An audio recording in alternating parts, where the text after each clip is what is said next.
Este disco compacto solo puede ser utilizado en una consola Dreamcast. And is for use only on a Dreamcast unit. Playing this disc on a hi-fi or other audio equipment can cause serious damage to its speakers. Dreamcast, up to 6 billion players. Welcome back to the stage of history. Why don't we play together? Hey, it's time to make some crazy money. Are you ready? Here we go!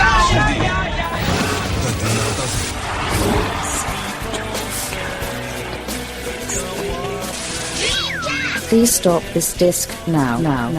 Friends, Romans, countrymen, lend me your VMUs, because mine's run out of batteries. You are listening to episode 20 of the Dreamcast Junkyard Dream Pod.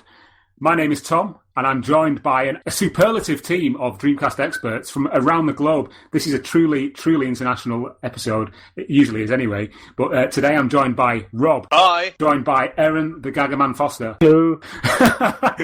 Joined by Caleb. Hello. And we have a very special guest joining us all the way from España. That's Spain to those who don't speak Spanish.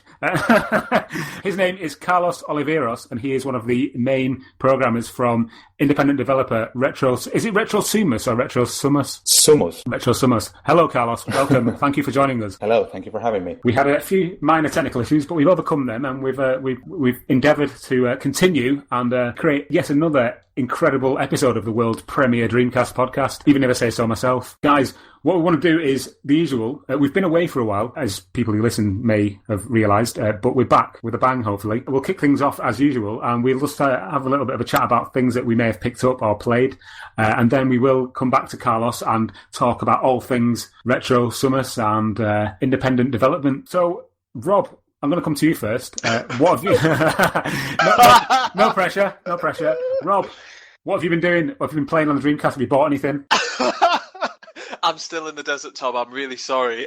Good God, Rob. More time has passed. I still have not picked up anything on Dreamcast. I don't know what it is. I think it's the fact that I've got to this stage where I own pretty much all the games that I really, really want that I can afford. And now to expand my collection, I'd either be buying like games that are down the tier in terms of desirability or are through the roof in terms of price. I think you get to that stage with most consoles. I know I have with a fair few where you sort of get to this natural limit that your finances or your sort of your interest in games can take you, and I've sort of got there with the Dreamcast. I need to try harder to find some more bargain. Need to get into their anime dating sims, that's what it is. Exactly. I need to dive into those. You'll be there all year. And then some. So I will try and get back onto the Dreamcast, but there's still nothing. In terms of Saturn, though, my Saturn adventure still continues. I managed to pick up a high Saturn. Oh, wow. Oh, nice. I was really, really pleased about that. It's in really good condition. It's got all the original stuff with it, and I've actually just got it hooked up earlier today, and I've been playing a bit of Race Gaiden on it, and yeah, it's great. Can I be cheeky and ask you how much you paid for it? That was $120. That's pretty good. Yeah. Not bad. Congratulations for that. Thank you. It was... if you don't mind me interrupting. No, not at all. I felt it was a good price. Now, do you have the accoutrements for Saturn? For example, do you have... Good word. Do you have the... Wow. Tom, please. Did you get the memory card that allows you to do the 4 or 2 megabyte thing? Did you get that? I already had that. The Action Replay 4 Meg Auto. I already had that, so I've slotted that in. So I think it's pretty much the best. Well, apart from the Navi, because they did the Navi High Saturn as well, didn't they? The one that you could stick in your car. Yeah. I'd love that one, but I know that one's stupid money, so I don't think that'll ever happen. So in terms of my Saturn setup, I think this is the best it's going to get. So I've got the high Saturn with the 4 Meg Auto stuck in the back, and it's great. Awesome. Carlos, as you're a guest, I'm going to come to you next. Have you picked up anything recently on your travels for the Dreamcast or otherwise? Well, as I think I told you in a previous email, I sent my very my dear Japanese Dreamcast to a friend who is modding to add some VGA. Cool. Yeah. Very output, cool. Yeah. And nice. Some the Dream Shell and multi BIOS. I don't know if that's the way you pronounce it in English. BIOS. Okay. Oh, cool. BIOS. Okay, yeah, that makes sense. So I don't have my Dreamcast with me right now, but during Retro Barcelona, I played Ghostblade by Whocast and Fruity or whatever the name for this game by Retro Guru is. because the guy who ported the game to the Dreamcast, Xavi Vallejo, aka Indiket, you know this guy? I think Tom calls him the living legend. So he was there. He was selling the games, the physical copies for €3 each. So I said, man, it would be a sin not to buy this for just €3 because the PC version of the game is also contained in the same disc. Really? Yeah, so... I didn't even know that. I didn't know that either. Yeah, you can stick the Dreamcast disc in the PC and it will play on that as well. Yeah, I mean, it's a normal... It's actually a normal CD-ROM. So both the Dreamcast and the PC versions are included in the same disc. I had no idea. So yeah, I got my copy there from Xavi, and those are the 2 last Dreamcast games that I've been playing. I saw pictures. Now I have to ask about this because I saw pictures of the new Dreamcast game, the Bomberman type game, and oh my god, I can't believe I forgot the name. Alice Dreams? Yeah, Alice Dreams. Did you see that in action? Of course. I mean, the guys from Dreamcast.es, from Sega Saturno and Retro Sumus, and the guys from Alice Dreams Tournament, we were all sharing the same huge booth in Retro Barcelona. Don't say too much about Retro Barcelona now. We're going to talk about that in a bit. Okay. Spoilers. So yeah, I saw the game in motion.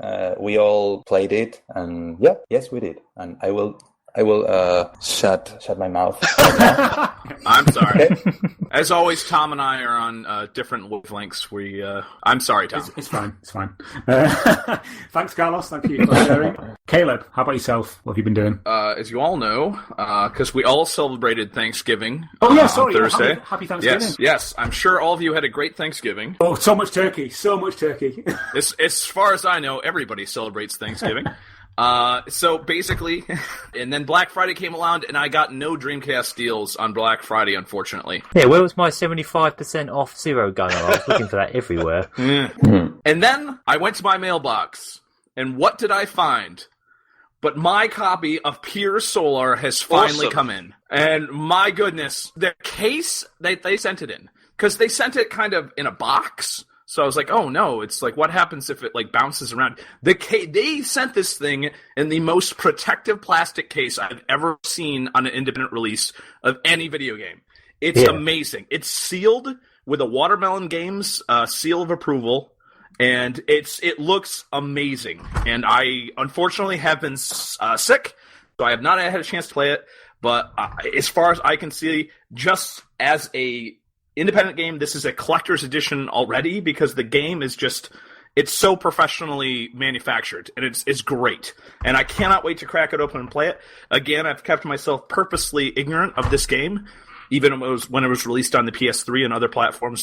So anyways, I've got this game, and I cannot wait to stream it. It's an amazing game, and it's amazing packaging. Very happy I got this. Fantastic. Aaron, did you say you'd got the game as well? Yeah, mine came as well. And yeah, as you said, it's got this lovely plastic thing with like the sealed little... And it's custom. The plastic thing is custom. And you know it's custom because it's got Watermelon Games emblem right on the plastic thing. It's amazing. What's quite funny about it as well is you see the little seal in it and you think, oh no, I'm going to have to open it to play the game, but I actually managed to slip the case out of the plastic and not cut the I've been trying to do that too. So now it's like, ooh, does anyone want a brand new sealed copy of Pure Solar? The only snag is the game's invisible, but you get the plastic. But yeah, I played it a little bit.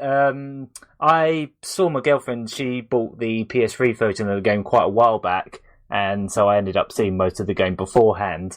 And yeah, they did a really bloody good job with the Dreamcast version. Yeah, they've added quite a few little features which I think were patched into the downloadable versions, like they actually let you set it so the characters are constantly moving at full speed rather than just walking slowly and then you hold a button to run. And then there's things like you can speed up the animations for the battles, which is handy if you want to get through them quickly, but then they move so quickly that it's kind of hard to tell what's going on. So I ended up having it on just one times anyway. And you can also change the encounter rate. So if you want to get through a dungeon without bumping into too many enemies, you can set it to like half times or quarter times, or if you want to grind a bit and you want to fight loads of things, you can set it up to 4 times. So yeah, these features, as far as I know, were not in the downloadable version, so they've added them late, for the Dreamcast version, and I think they might be patching it into the others. Yeah, I've never really been much of an RPG fan, but recently, thanks to that coming out and being, excited for that release coming in, I've actually been sort of getting into RPGs. It helps that also, I don't know if you saw my post on the Dreamcast Junkyard about what I picked up at London Gaming Market, yeah. So you picked up a few things there, didn't you? Go through those if you like as well. Yeah, I've got a couple RPGs there, including the first Eldorado Gate, Volume 1.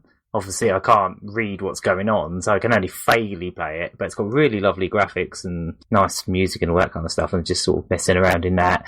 But I've mostly been playing Evolution, which is a game I remember renting back when it came out, and that was back before I really had any patience with RPGs. But now I feel like Evolution is a really good level entry RPG. I know it's not like a classic; it's quite basic. It's kind of poorly translated in places. Really simplistic, sort of like dungeon crawler RPG. But I found myself really getting into it. Trying to manage the items and get through the dungeons and all that kind of stuff. That's interesting to hear, actually, because it's one game that I've been meaning to play, but I've never actually gotten into. I think I played it for about 5 minutes about 10 years ago, and that's it. Obviously, if you're thinking, if you're someone that's played all the classic RPGs or some of them, you'd probably look at this and go, oh, it's just really simplistic and nothing much to it. The story's really simple and whatnot. But I don't know, there's something about it's just really appealing to me, and I've ended up putting quite a few hours into it so far. I've got quite a few other games there which I've played a little bit, but it was mainly been Evolution. I've been playing some games with the twin sticks. Yeah. So I've got the Saturn twin sticks, and then I've got the Total Control 3 that lets you use it. And I was actually trying out Outrigger with it, which was really good with it actually. And also Mars Matrix was actually surprisingly good with it. Because you could set each type of shot onto the different sticks, so you only use one stick, but you can set it so the triggers are the shooting, and then the buttons on the top are the repel thing you can do in that game. So that was kind of cool to do. Have you tried Bangai-O with it? Not yet. No, that might be quite that's interesting. another one I need to try, because that would be really nice if it did work. Especially if it did work twin stick, it'd be perfect for that game. But I'm not entirely sure if that would be the case. I guess the other game I've been playing a little bit is Slave Zero. I got my hands on the American copy to get rid of my PAL one. Not a bad game, I suppose, but I think the main problem with that game is its frame rate. It's really kind of choppy. It's really muddy as well, the visuals. So yeah, it's not too bad. Quite blocky in places, but I don't know, it's all right. I like that they give you a first-person mode in it, so it just plays like a first-person shooter. One thing I remember in reviews for that game, they said it didn't really look very city-like. It's supposed to be your giant robot and everyone's driving around, and sometimes you see little cars driving around and little people, but not many. But it's really fun to sort of walk in front of where cars are driving, and they try to drive around you, and then they're just driving off the bridges. You see them just crash into each other and stuff. It's quite amusing. Mainly what I've been playing. I've bought a load more games than that, but most of those I've only put half hour into. So cool. That's a good selection. I won't go on too long for what I've been doing, but I've been playing a little bit of a GQ Powerful Pro Baseball. You may have seen an article I wrote on the Junkyard about that yesterday. That actually looked really interesting. It's so much fun. It's really easy to pick up and play. The controls are just really intuitive. Even though there's not a single scrap of English throughout the entire game or in the manual, it's really easy to just suss out what you're meant to do. I was quite surprised to find out it was sprite-based when you put up screenshots for it. I always just assumed it was going to be 3D. Yeah, and because my capture device is really crap, it makes the pictures look really pixelated, but it's really smooth on the screen, on the TV screen.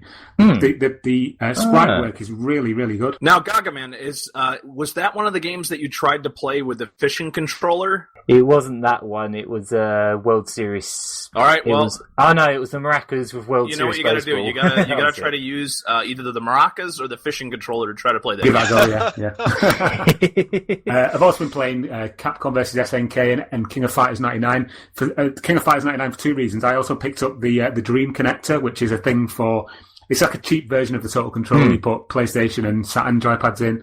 and it works perfectly. It's amazing. Even with driving games like Sega Rally 2, it actually makes it more playable with the D-pad rather than the analog stick.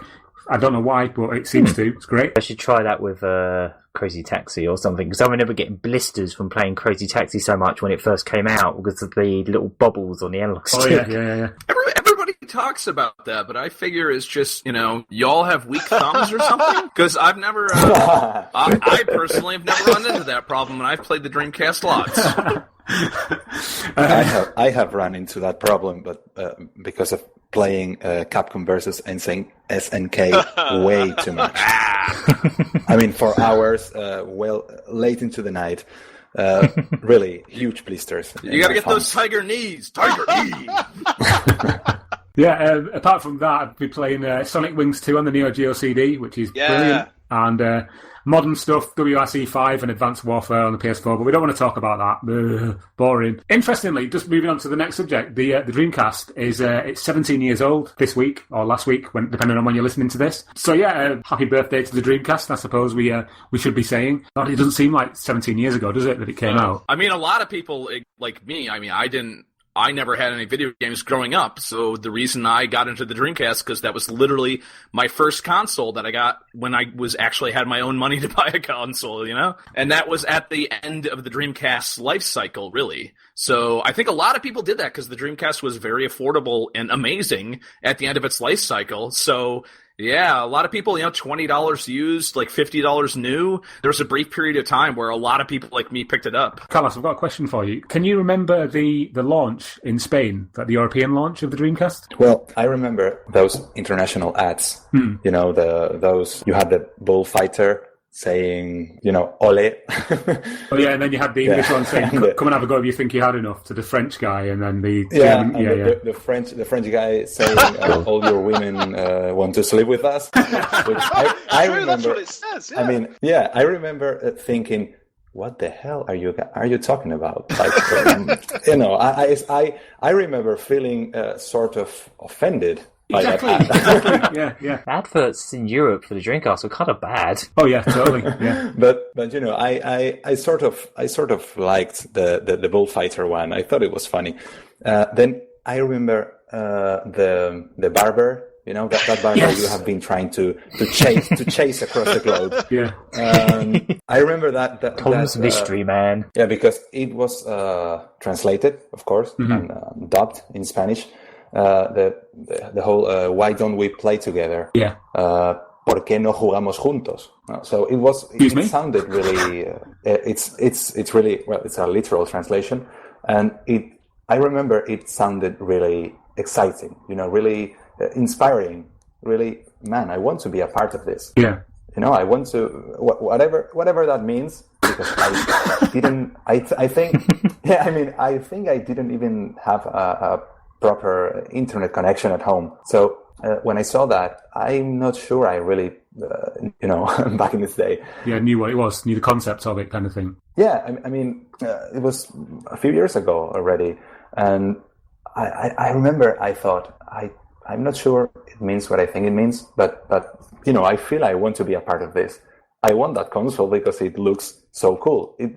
I knew it meant Sega is looking cool again. I hadn't had that feeling like at school, for example, when talking about my Saturn. Yeah. I absolutely I know how that felt.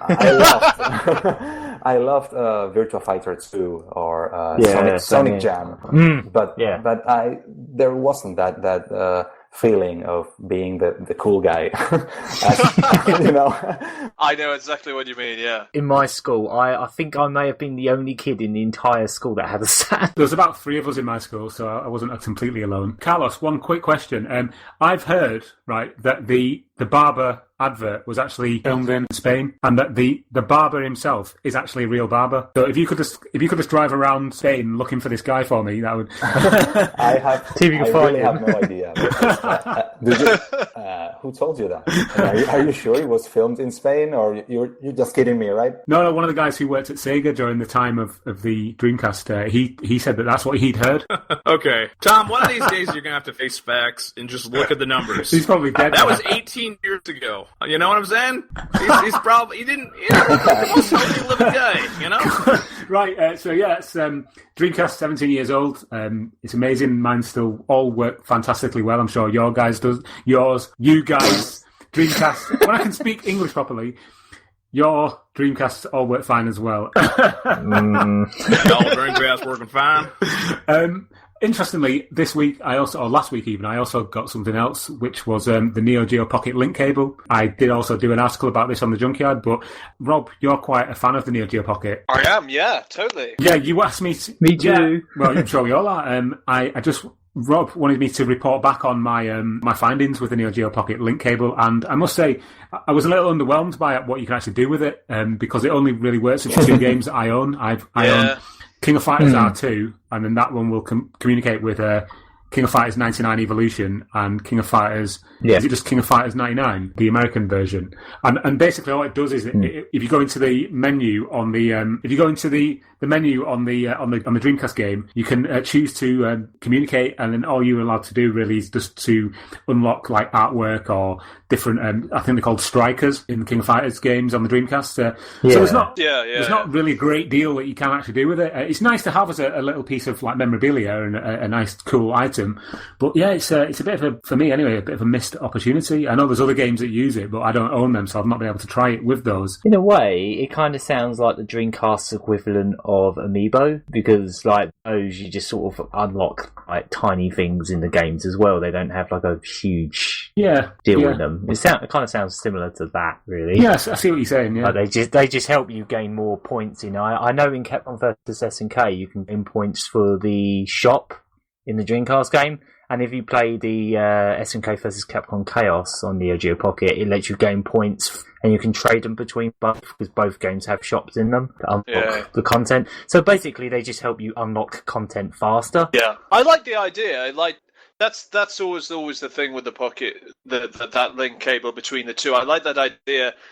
You could play on your Dreamcast, and then you go out work, and you're on the bus, and you're commuting, and you're still helping yourself to unlock things on the game, but you can do it on your Pocket Color. But getting a little bit like the VMU in some ways.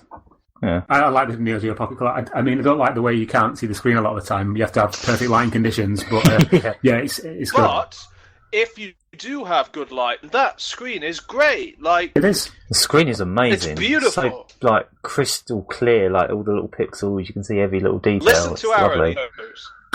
I'm listening. I'm taking it on board. I'm digesting it. And that micro switch stick is still the best thing ever. I love that micro switch. Yeah, it's noisy, but like you couldn't sit in bed and not wake anyone up with it going. Do you mean this?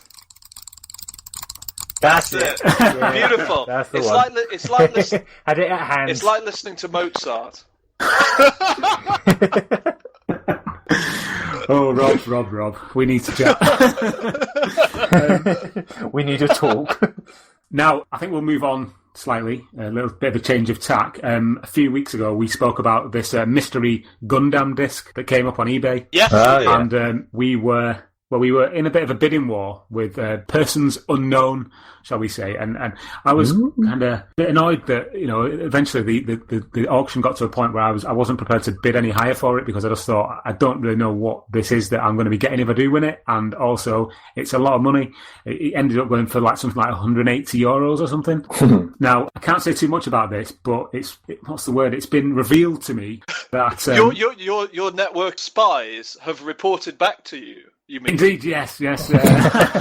I've been contacted by persons unknown, who shall remain unknown for now anyway. I actually know who actually won the disc, and there's some exciting information coming up in the next couple of weeks. I can't say any more than that. You can probably guess what it is, but the game will not be going into someone's private collection. Yeah, I've been sworn to secret myself, and I think you, Carlos, have both been sworn to secrecy. I'd like to add that I've been in contact with that network of spies for some years now.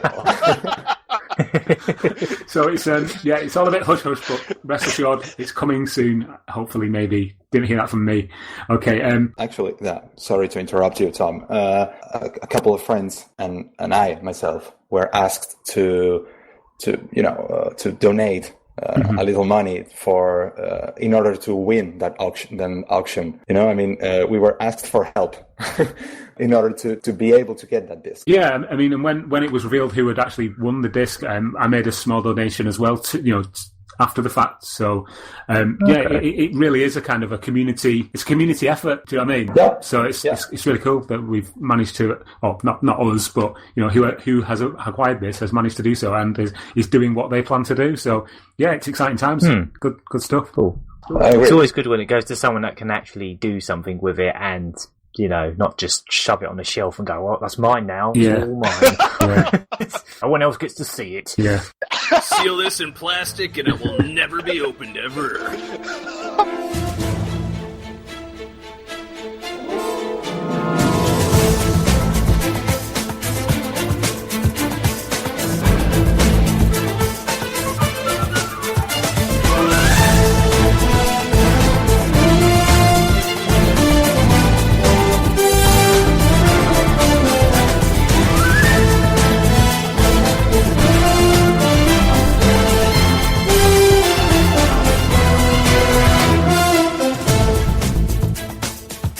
Let's move on to our main topic of discussion. It's you, Carlos. As I said earlier in the... This is your life. Hi.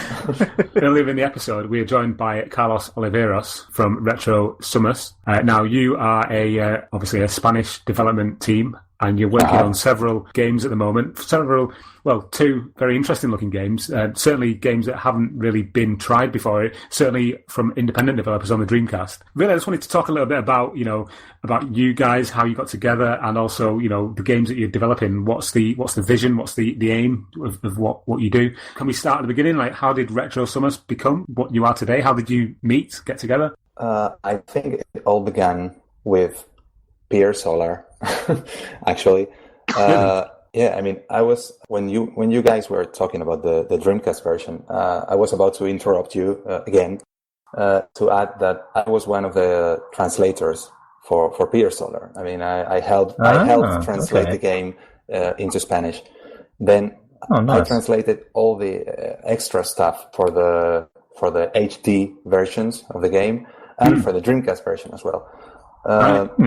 Yeah, so yeah, I was very impressed when I received my it's a very nice box, the collector's edition, because it's so well designed, so crafted, so full of detail. But then I sold it during Retro Barcelona because I really don't have the patience for RPGs. Anyway. The thing is, we all met because of Pier Solar, because as I said, I helped translate the game into Spanish. Then I put, I was guilty of putting Tulio from Watermelon and Chuy, also known as Daniel Lancha, the lead programmer for Pier Solar HD. I put them in contact. Okay. So I introduced Chuy to Tulio. Then I began to talk to Chuy more often, while he was programming or reprogramming the game, and I was translating all the new stuff and beta testing the game again. We began to talk more often. Then Abel, who is with us in the team as well, he was responsible for the Mode 7 stage of Pier Solar. He redesigned that stage in 3D. He's a 3D designer, and then one day we decided to create something of our own. To get together, and we said, okay, we should explore some genres or game mechanics that we think that haven't been tackled so often. Like on-rail shooters, like Space Harrier, or visual novels. Visual novels have been, so popular in Japan for about 30 years, and it's a genre that hasn't, it has never really evolved beyond its original concept. The only thing we had new, in games like X-Blaze for the PS3 is they have some animation, some voice work, stuff like that, but not really any new game mechanics. So we thought, okay, a visual novel, but with some new stuff, puzzles to solve, maybe some other new mechanics we don't really want to reveal yet. That's fine. Yeah, okay. That's cool. Okay, cool. So as you guys know, these are our two projects right now. Ameba, a visual novel, Western-made visual novel, Western set visual novel as well. It's set in Madrid, Spain, and Genocider is our personal 3D tribute to Space Harrier. Yes. I'll come to Genocider in a second, but with Amoeba, I think it's important and also quite cool that it's an original take on what is generally it's a genre that is populated mainly by anime style visual novels. And what I like about Amoeba is the fact that it's like a film noir. It's got a very European flavour to it. And that's what's original. That's what I like about it. Yeah, totally. Thank you. Yeah, I love personally the character design of Hugo because he's just such an interesting looking guy. It's like, wow, there's this bearded looking dude. It's like I can't like a detective story. That's really interesting to me. I knew I wanted a more mature looking main character.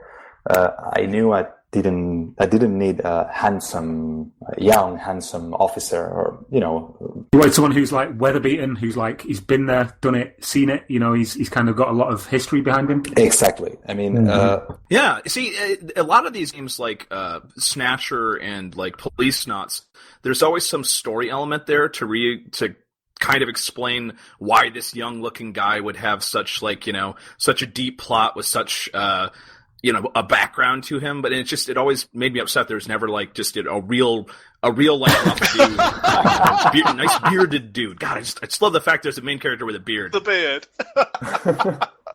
10 out of 10.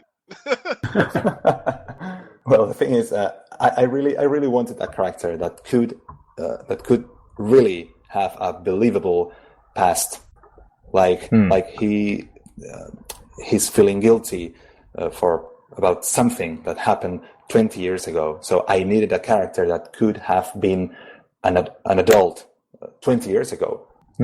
Someone who could have been already working at the Spanish police 20 years ago. Someone who can tell you great stories, from 20 years ago. And I want all of that to actually make sense in the story. So it's all going to be inspired by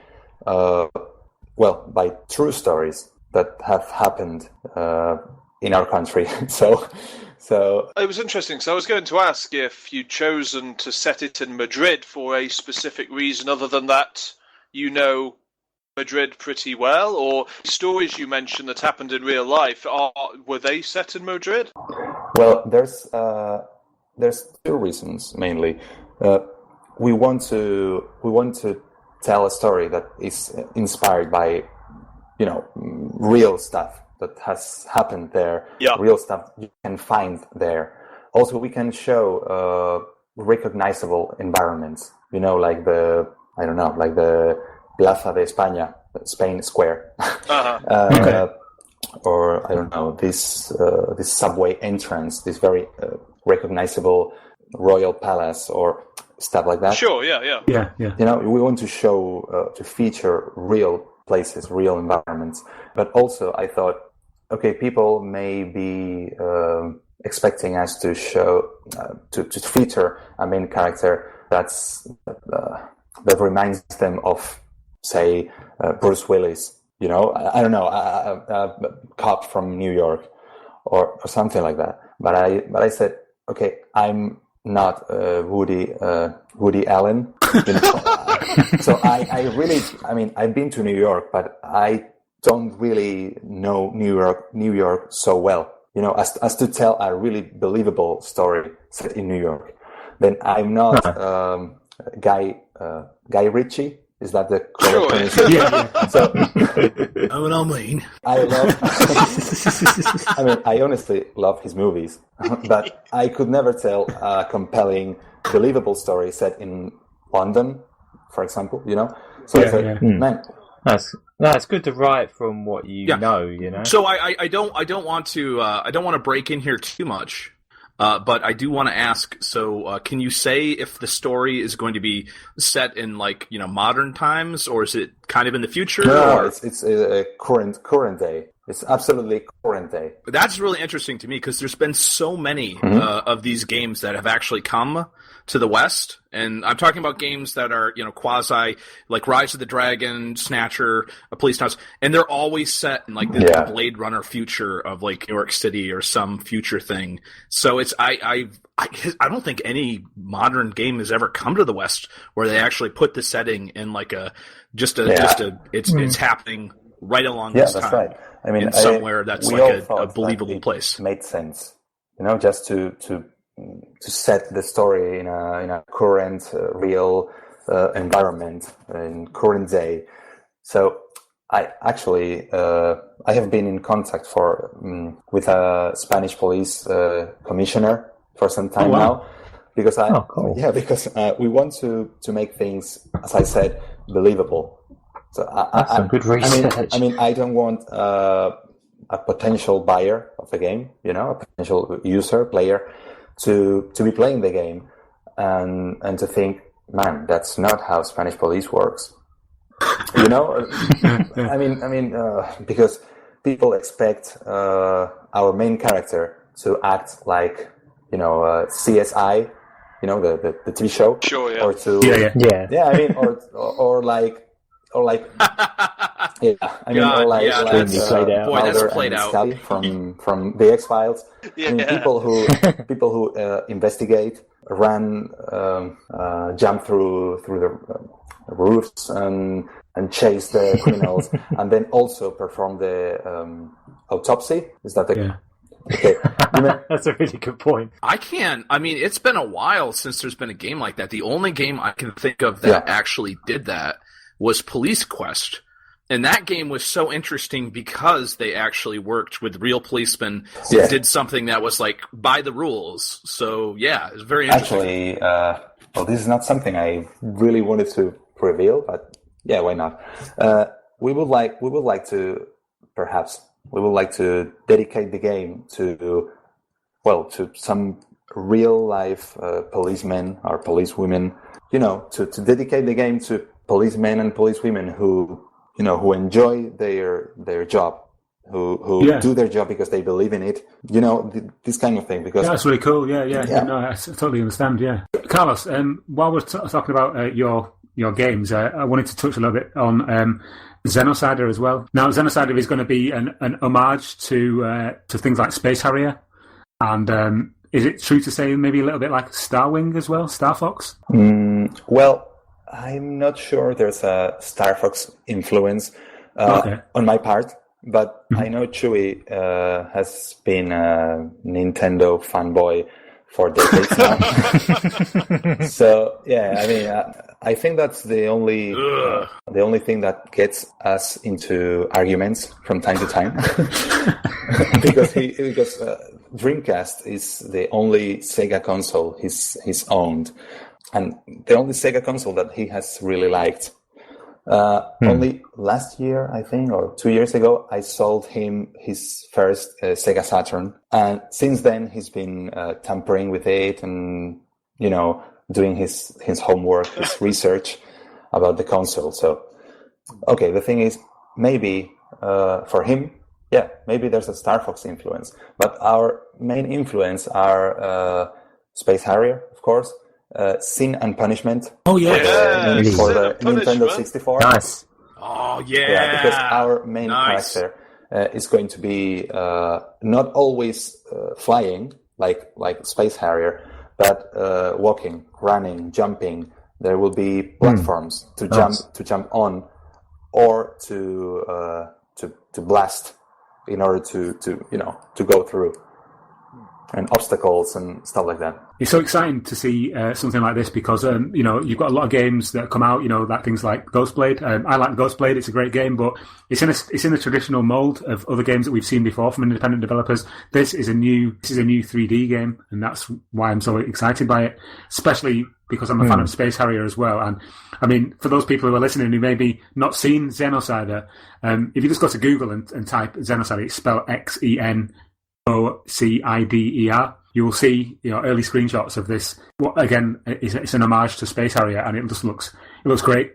I've seen some of your concept art as well for the different types of enemies that are going to be in the game. Oh. They look really interesting. You've got that big jellyfish thing, and like the rock people, that throw the rocks. Yeah, I just think it looks really, it looks really cool. I just love the visual style of it. I'm currently working on our next video that's going to feature the first stage boss for that stage, for that desert stage. So hopefully in a few days you can you can check out the design for that stage boss. Awesome, nice. Now, I know this is a very long shot, but is there any chance you'd be considering doing the whole 3D glasses thing in some functionality? Compatible with the Master System 3D. I'm basically saying that as a joke. The last time I played Space Harrier was on the Master System with the glasses. On the 3DS. Well, we really hadn't thought about it. I can ask Chewie if maybe there's a way of, I don't know. Packing some red and blue glasses with the game. It was mainly a joke. Maybe we could include, some, these cardboard 3D glasses inside the case, even if they, even if they are completely useless. I think that's an actually great idea. Did you see House of the Dead Overkill on the PS3 did that? They actually packaged it with a... I have the game, yes. I like that. Yeah, it was cool. While we're on the subject for asking for things for you to put in the game, can you do a Cyber Jaguar version as well? Or what? I'm sorry, I didn't hear you, but... Just ignore me, I'm talking rubbish. One other thing I wanted to ask while we're on this subject is what is the retro gaming scene like in Spain? Is it quite big? Is it quite popular? I think we can't complain. I mean, we've had Retro Madrid for, I don't know, 15 years now, I think. Okay. And Retro Barcelona for, I think, 3 or 4 years now. And for what I've been told, they are among the biggest or best retro indie events in Europe. I think there's a very active scene around the Spectrum and Amstrad and the whole Commodore computers and all that. And then there's teams like 1985 Alternativo. Oh yeah. The guys who developed Omami Genesis. Oh, of course, yeah. And who are developing Antarex. Oh, This is shmup for the Mega Drive. Oh man. I played the game a couple of weeks ago in Retro Barcelona, and I think they are doing a fantastic job. Oh, looking forward to that. Really, I mean, there's some really neat graphic effects, some great pixel art. Nice. So really, I'm really eager to get a copy of that. Well, also there's the we call them Mojon twins. I don't know, these guys who developed some Spectrum games, the UWOL. Do you know this game, Quest for Money? Yeah, I think it was released on the Spectrum and the Mega Drive. Yeah, I've heard of the Mega Drive one. Yeah. Yeah, and then there's. I always wanted to pick those up, the Mega Drive indies. It's a funny little game. I Yeah. think I missed out on Oh Mummy. I think that's like sort of vanished now, but I always found it strange that there's not a lot of indie games for the Mega CD, because you'd think with it being a CD format, there'd be a lot of Mega CD That's indie true. games. But a lot of the ones for the Mega Drive come out on cartridge. yeah, that is interesting because you can easily sort of make games that would run on it. I mean, I know there was a Sonic ROM hack that was actually released for Mega CD, like you could actually just burn it and play it on there. Yeah. You're talking about the Sonic Mega Mix? Yes. Yeah. Yeah. I love that one. It seems to me that, you know, the not just the Dreamcast, but the retro scene in general is it's not just big here in the UK. It's big sort of all over sort of mainland Europe as well, obviously, and the US. But yeah, I mean, it's been really cool hearing some, you know, what is essentially exclusive, you know, news from excuse the expression, Carlos, but from the horse's mouth, from yourself, you're the guy who is creating these games, and it's really cool to, you know, be able to talk to you about them. One thing, I don't want to kind of put pressure onto you or put you on the spot, but when are you kind of looking to release these games? Is there anything set in stone yet, or is it just kind of loose? Absolutely not in stone. Okay. I mean, I think not less than a year from now. Okay. We would like to release Ameba in maybe 1 year from now.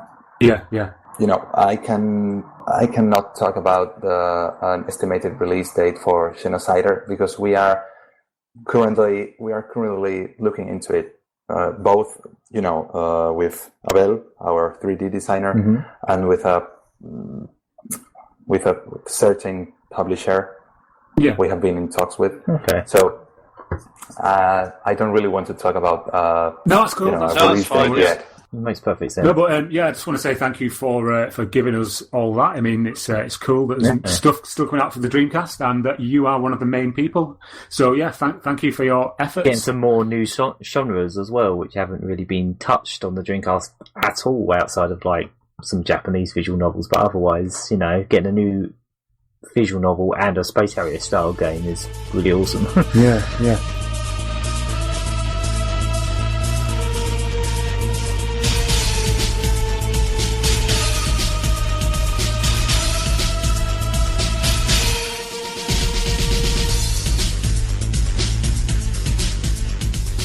Let's move on to our next topic, and that is, I don't know if you guys have seen this, Pix and Love Editions. They are the publishing house who are responsible for the quite awesome History of Sonic the Hedgehog book. Has anyone seen this? I've got the Sonic book. I've seen it. I don't own it. It's really good. It's really high quality.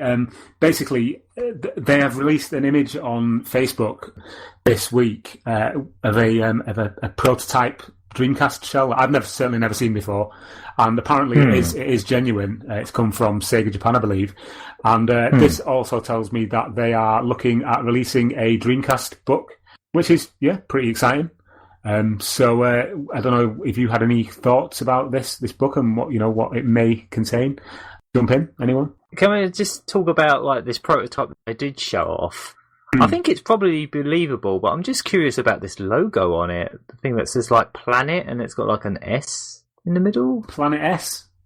Yeah, it's really Planet Sega or something. I don't know, but you can kind of tell it's like a sort of early version of what they ended up going with, because it's mostly the same, except they just sort of changed some shapes and they moved the light from where the controllers are, brought it out to the top. For those people who've not seen it, basically, this prototype Dreamcast shell, it looks, for all intents and purposes, exactly the same as a standard Dreamcast, but the buttons on the top are triangular and sort of point downwards to the outer corners of the Dreamcast shell, and then the triangular light, as Aaron just said, has been moved from the CD drawer or the CD lid down to the front where the controller ports are. So it's not that different. Also, the little squares that go around the outside of the CD door have actually been moved as well. But as Aaron just said, the logo it says Planet S, and that doesn't really mean much to me, at least, anyway. So, but it could be something that's just not been discovered by anyone yet. Obviously, we knew about Project Doral and Katana being like the prototype names of the two different systems that they were juggling about before they decided on one of them. Like the Katana, I think, was the one they went with. And Yeah, there might have been loads of other ideas in between there. Planet S might have been another name that they had at some point. It's hard to say. I mean, I haven't, as I said, I've seen the Sonic one. I don't own any of these editions, but they are obviously lovely. But what I'm amazed with is how well connected Pix and Love appear to be, because almost as if they went, yeah, we're going to do a Dreamcast edition, and just immediately got that. I don't know if it would have been immediate. They must have been chatting with Sega for quite a while, and obviously they've got contact with Sega because of the Sonic book, and I think they've done other books in the past that involve in Sega. Like, I think there was like a Mega Drive book of some kind that only came out in France. Yeah, that was interesting that you said, Aaron, that they've done a lot of other console books, but they only ever came out in France. So yeah, hopefully they will release this one. Very few of their books have been translated. They do books almost all the time. I mean, I'm subscribed to them on I've got like an email subscription ever since I bought the Sonic book a while back. And they seem to be putting out books every so often. I think they've got a Final Fantasy one coming out. They've been doing all sorts. I just thought it was interesting. I thought it was worth talking about just because, it's not going to be... I can't see it being in like direct competition with the book that we're potentially looking at releasing, because we're doing it. Ours is going to be kind of like a fan-made one, like fans for the fans kind of thing. But I'm really interested to see what they're doing. If there is new Dreamcast especially if information, they uncover some stuff. Yeah, exactly. Yeah, I'm all for that. I'd love to be able to see some new Dreamcast prototypes. So yeah, it's interesting. Did you see that Mega Drive book that was made by Read Only Memory a while back? British publisher. They wrote that book. I have that book. And I love it. Yeah, they managed to uncover some like concept arts of early designs from the Mega Drive and early controller designs and all that kind of stuff. So maybe we will get some stuff like that for this Dreamcast one. Yeah, that book is full of great content. Yeah, it's got some really nice concept art. Like, it's got an early version of the Western box art for Gunstar Heroes, and they were going to go for a more realistic look rather than what they went with. It's really weird. And there's some really interesting concept art for Sonic the Hedgehog, for instance, and some designs for stuff that's never been seen before. Yeah, and some designs for the Phantasy Star series as well. I really love that. Yeah, it's a great book. All right, guys. Is there any other business that we would like to discuss?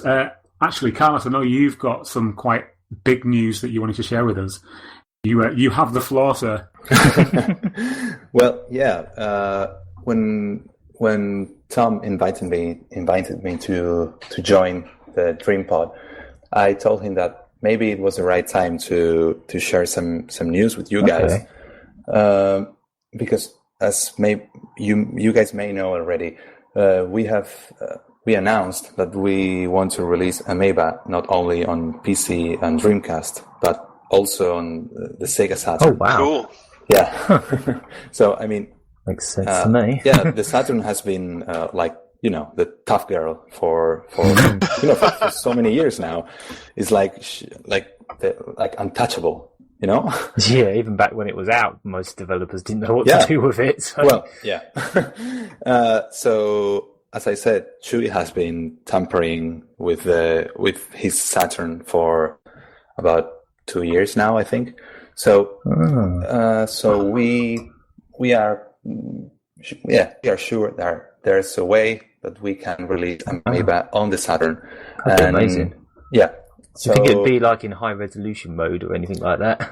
Well, I cannot confirm that yet. No, of course. I mean, we will try. Cool, I mean, yeah, we will try, but we cannot really confirm that yet. No. The thing is, we will release the game in a box that resembles the old Japanese cardboard boxes that contained, the extra memory, the extra RAM memory cards. Yes, I know what you mean. Yeah, cool. Oh, wow. So the game is going to make use of the cartridge.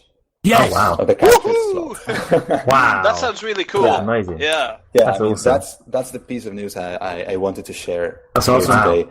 Yeah, I mean, so the game will be packaged in a cardboard box, because that cardboard box will contain the disc in a jewel case, and also a custom-made cartridge.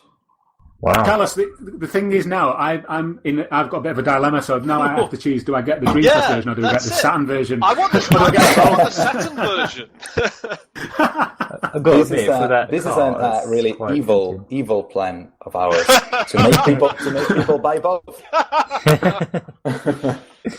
I always loved the Sega CD games where there was the cartridge and the CD. So you got like the CD quality music, and then you got the boost from put in a CD, and it would play the CD audio with the Mega Drive cart. Yeah. There you go, people. You heard that here first. Yeah. That's amazing news. Thank you for sharing it with us, Carlos. Exclusive. Thank you for having me, guys. Wow, I don't know how I can actually compose myself after hearing that news. Actually, a couple of weeks ago in Retro Barcelona, we at Retro Sumus, we like to joke by saying that we made our first sort of investment. We decided to buy one of these box sets, the game and card box for the Saturn. We said, okay, let's look around, find a booth where they are selling retro games, and find the cheapest one, because we are going to break the box apart to measure it, to try to replicate it as carefully as we can. I presume you ended up with the Ultraman game then. Well, I would have loved to find that game, because it's awful. I mean, so it wouldn't have been so painful to break it apart. But sadly, we found a copy of Fatal Fury Real Bout Special. That it was only 15 euros, I think. So we said, okay, let's buy this one. You sacrificed that. You sacrificed that then. Yeah, I'm sorry. Yes. Special's pretty good. Yeah, I love the game. But Come on! exactly. So I think I will keep the game, but sadly the box will have to die. It's time for a great cause, though. Yeah. Yeah. That's awesome. All right, guys. I think that will pretty much do it for this episode of the Dream Pod. I mean, there's been so much interesting and fantastic stuff on this episode. I'm shaking with excitement. Unless there's anything else anybody else wants to just kind of dive into quickly. Take that as a no. Okay. So this has been episode 20 of the Dream Pod.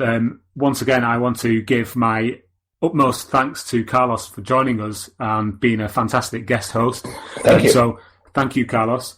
Is there anything that you wanted to give a shout out to? I mean, your Twitter account or website or anything like that? Well, you can follow us on Facebook.com/RetroSumus, on Twitter, YouTube, and now SoundCloud as well, all with the same username. And please stay tuned because we will release our next Dev Diaries video, hopefully in the next few days.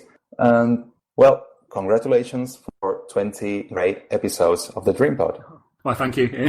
There's 20. I'm not sure if they've all been great. Thanks very much again, Carlos. Obviously, the usual team is also here. Thank you, Rob, for joining us. You're on Twitter at Nicholas J. And you can also find Rob at t3.com. Oh, you can, yeah. He's a big. That's a t3 at t3.com. I think is the Twitter handle. You can find Aaron on Twitter at the Gagaman. At the Gagaman, yeah. Caleb is on YouTube at Blandco, I believe it is. Yes, it is. Indeed. And you can find me on Twitter at Tom Lee C. And you can also find me sort of floating around the Facebook page. That's the Dreamcast Junkyard Facebook. That's facebook.com/the Dreamcast Junkyard. And also you can find my and the rest of the guys' ramblings on the Dreamcast Junkyard main site, which is www.thedreamcastjunkyard.co.uk. And last but not least, our Twitter account is at Sega Junkyard. That's been episode 20 of the Dream Pod. We hope you've enjoyed it. And thank you very much. We'll see you on the next one. Goodbye. Thank you. See you later. Bye. Por favor, retire el disco. Please stop this disc now.